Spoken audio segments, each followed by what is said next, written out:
Paris, 1884. La capitale française est en pleine effervescence. On prépare un événement qui doit marquer l'histoire, l'exposition universelle de 1889. Pas n'importe quelle exposition, non. Celle-ci doit célébrer le centenaire de la Révolution française.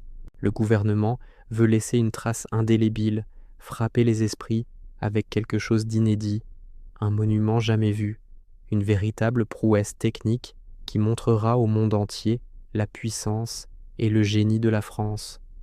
C'est dans ce contexte bouillonnant qu'un nom, déjà bien connu dans le monde de l'ingénierie, va entrer dans la légende, Gustave Eiffel.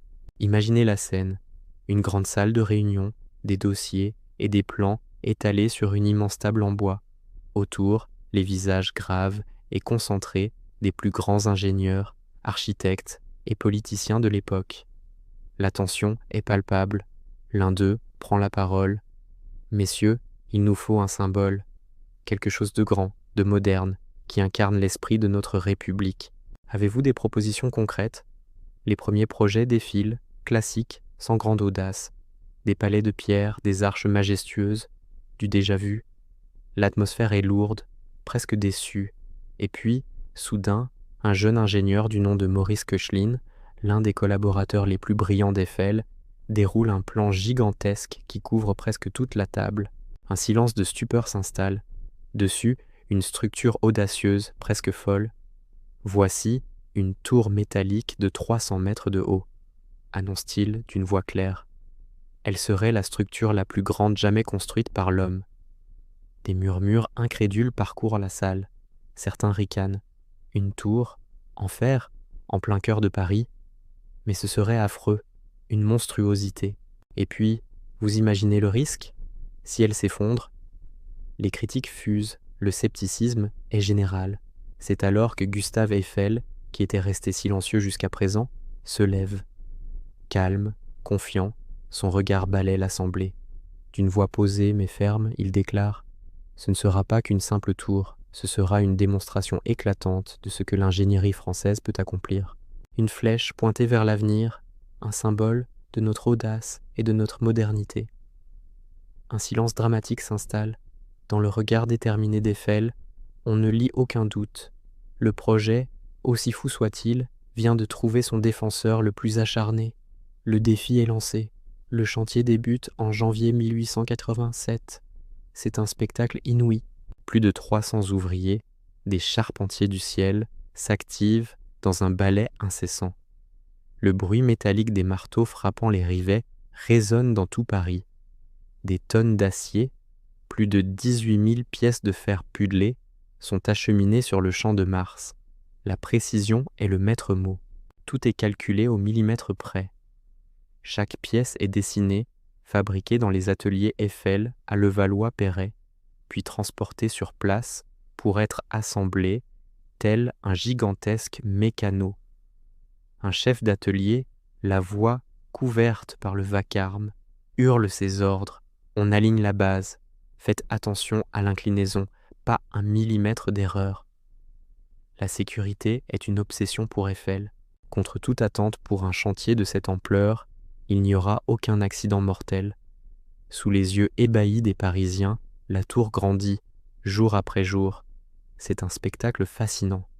Les 4 immenses piliers s'ancrent dans le sol, puis commencent leur ascension vertigineuse pour se rejoindre et former une seule et même flèche. Rivet par rivet, la tour prend forme, dessinant dans le ciel une dentelle de fer qui défie les lois de la gravité. Mais tout le monde ne partage pas cet enthousiasme. Loin de là. Dans les salons parisiens, l'indignation gronde. L'élite artistique et littéraire de l'époque se déchaîne contre ce qu'elle considère comme une aberration. « Cette tour est un monstre d'acier », s'écrie-t-il. Une horreur qui défigure notre capitale, une honte, une verrue métallique, une cheminée d'usine tragique. Les mots sont durs, violents. Une pétition, restée célèbre sous le nom de Protestation des artistes, est publiée dans le journal Le Temps. Elle est signée par les plus grands noms de l'époque. Guy de Maupassant, Alexandre Dumas fils, Charles Gounod. Ils exigent l'arrêt immédiat des travaux. Mais rien n'y fait. Eiffel et le gouvernement tiennent bon. La tour continue de s'élever, imperturbable, vers les nuages.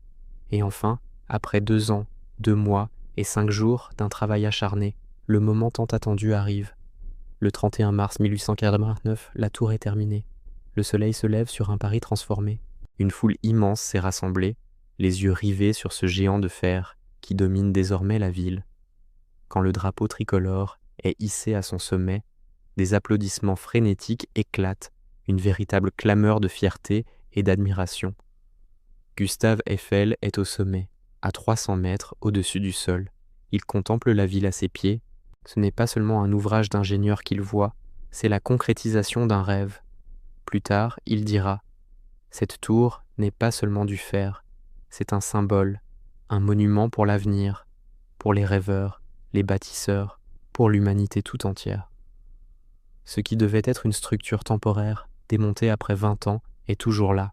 La verrue métallique est devenue l'icône absolue de Paris, le monument payant le plus visité au monde.